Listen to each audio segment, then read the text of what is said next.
Ayan guys, so soon to open. So, ang question na lang natin, how soon is that soon? Gaano kadali itong soon? So, sabi na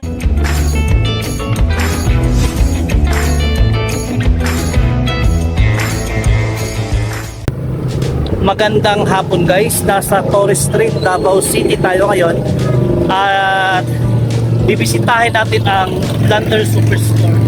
Actually, may event kami sa Yusef, daanan na natin itong Landers guys. So, I have been here for months ago at babalikan lang natin ngayon. Tingnan natin ang kanyang development. So, samahan niyo ko guys and bisitahin natin itong Landers Superstore.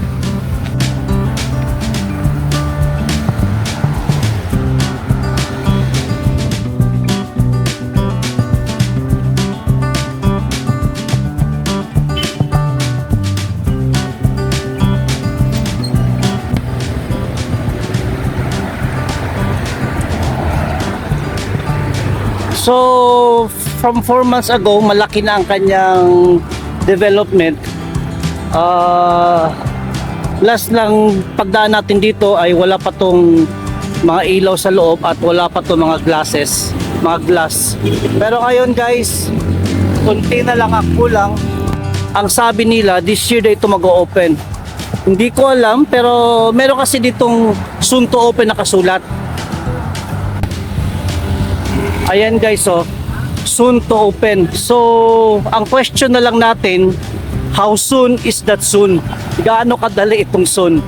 So, sabi na, pero according sa nakausap ko dito, sa mga nababasa ko and yung sa mga ibang vloggers, this year ito magbubukas 2024.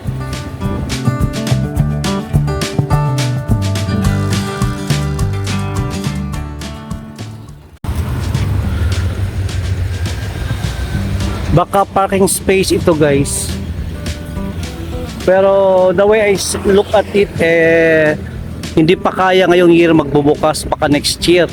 Pero only the engineers ang nakakaalam nito, baka mamadaliin nila. It's still July pa naman, so August, September, October, November, meron pang 5 months.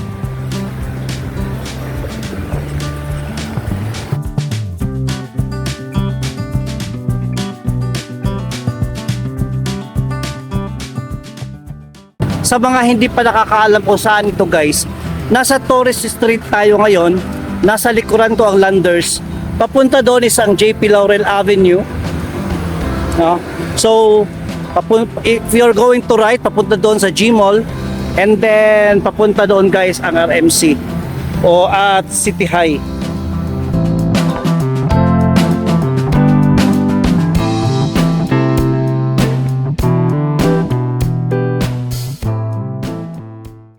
Kung makikita natin sa loob,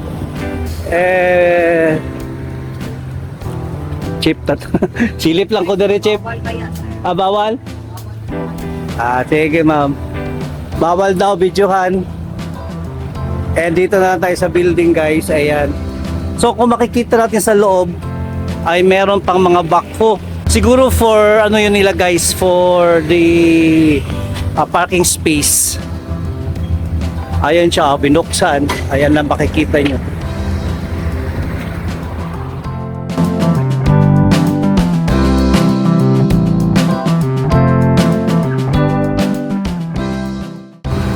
Ewan ko guys, bakit bawal, makikita naman sa labas. Pero susunod na lang tayo sa kanilang patakaran para hindi mapagalitan ng security guard.